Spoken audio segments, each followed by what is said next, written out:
Welcome to Classroom 2 Courtroom. Here's your host, Scott Benton. Hey everyone, Scott Benton here. How are you? I'm the host of the Classroom to Courtroom Podcast, where we help you easily transition from a law school student into your professional career as an attorney, and where we make the practice of law fun and exciting. Now today, we're going to look a little bit at pursuing financial freedom as an attorney. Are you a law student or recent graduate waiting for admission to the California bar and eager to gain real-world legal experience? Join the Legacy Lawyers' coveted associate programs in sunny Southern California. Our hands-on spring, summer, and fall programs provide opportunities to dive into high-stakes probate litigation. If you aspire to litigate and thrive in an America First culture that values God, family, and country, we want you on our team. Don't wait, space is limited. Call 714-766-0457 to learn more about this exciting opportunity. That's 714-766-0457. Elevate your legal career with the Legacy Lawyers. Pursuing financial freedom. Now, I'm not sure how often the question comes up in open dialogue when it comes to the idea of the amount of money an attorney can make, but I think it's safe to say that attorneys can make a fairly high salary over the lifetime of their legal career. And if you do a simple Google search for the average amount an attorney makes in the United States, as of this recording, the answer that came up for me, is just slightly over $100,000 annually. I'm sure that breaks down further if you get more specific about the amount of money people are making in the different areas of law and even what the average starting salary is. But for this discussion, we'll just use $100,000 as a convenient benchmark. And not to mention, depending on the area of the United States you live in, $100,000 is going to have a much different level of purchasing power. In some locations, $100,000 is going to go a pretty long way, while in others, it's barely going to get you a bunk bed in a one-bedroom apartment shared with 5 other people. Now, I also don't know if that number is going to rise because right now we're currently experiencing an enormous amount of inflation, so those numbers might be a little outdated, but in any case, we're going to assume your starting salary out the gate as an attorney is probably going to be in the $100,000 ballpark range. There's also the question of student loan debt that you might be carrying with you after you graduate, and that amount can be substantial sometimes, but we're going to set that aside as well, because even though student loan debt can be a big factor, over time, the potential for an attorney to make a much higher salary as they improve their own practice generally makes paying down large amounts of debt somewhat easier. So we won't figure that into the pursuit of financial freedom here on this podcast episode. Going after financial freedom, where you have essentially replaced yourself as your one and only income generating asset so you don't have to work, is really what we're going to be looking at. Now, it's true that a lot of people who become attorneys do so because they see it as a way to make a lot of money over their career and reach a place of financial freedom as quickly as possible. They see themselves working extremely hard for several concentrated years and putting together enough financial resources to stop working or even simply to retire early and enjoy the rest of their lives without stepping foot in a law firm ever again or really into any kind of workplace environment.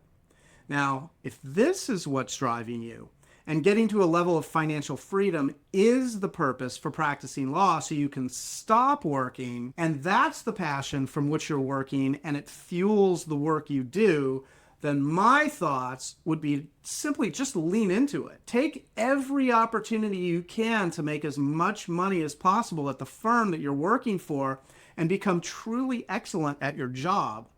You're going to put in a lot of hours at first to become excellent at your job, and you're going to be billing a lot of hours. If making a large amount of money is your priority, then you're going to want to find out about every opportunity available to increase your pay, which is going to include things like reaching certain billing goals or earning promotions or bonuses or bringing in new clients. And sometimes there are bonus incentives for bringing new attorneys into the firm. So you want to make sure that you know what is available. You also want to make sure that you know about whether or not there's a partner track and what you need to do to make partner.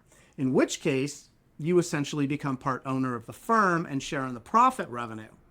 However it is the firm is set up, you want to become extremely familiar with all of the bonus opportunities and then work very hard at reaching them. Let your passion for financial freedom drive the high level of excellence in your work and with your ability to serve your clients in a way that they simply won't be able to help themselves from telling absolutely everyone that they know around them about you and how good of an attorney that you are.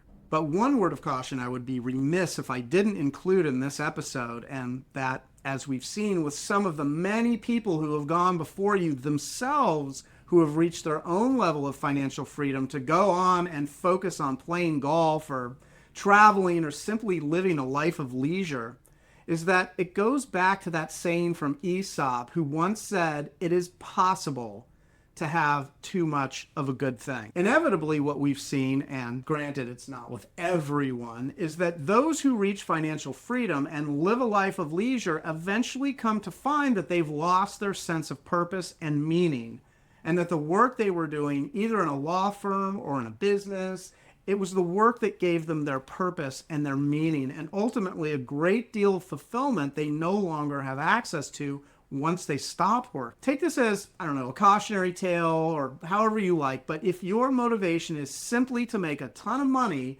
so you can stop working, just realize that you may need to plan that out very carefully. In fact, a lot of people who do end up reaching financial freedom continue to work either in the same job where they reached financial freedom, or they go out and they find another job that they think they would love doing. And it might even pay less, which is fine since they've gotten to a point where the amount of money they make is really no longer motivating the work that they're doing. And this is not common for people who finally reach financial freedom. They find that their priorities change, and instead of working, let's say, to pay bills or working to support their family, they're now working from a place of passion or maybe a place of personal mission. They'll find companies that they can work with whose mission matches their own.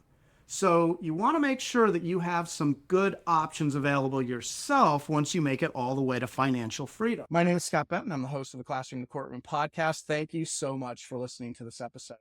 If this is material that you like and you want to receive an alert every time we put out a new episode, you can go to our website, which is classroom2courtroom.com. That's classroom, the number 2, courtroom.com. You can leave us your contact information, get an alert when we put out a new episode. So how cool is that? Additionally, if you like this material, don't forget to share and subscribe. And by doing that, it'll help you stay on top of our newest episodes as well, because you'll get an alert through the podcatcher that you're on. So until next time, we hope you'll join us in making the world a better place, one client at a time. Thank you so much. Thanks for joining us on Classroom 2 Courtroom, the podcast designed to help launch your first-time legal career. If you have any feedback or ideas for episodes you'd like to hear, you can always find us at classroom2courtroom.com, where you can leave comments, ask questions, and even join our online community. And always remember, by becoming an excellent and confident practicing attorney, you actually make the world a better place. Now get out there and master the art of practicing law.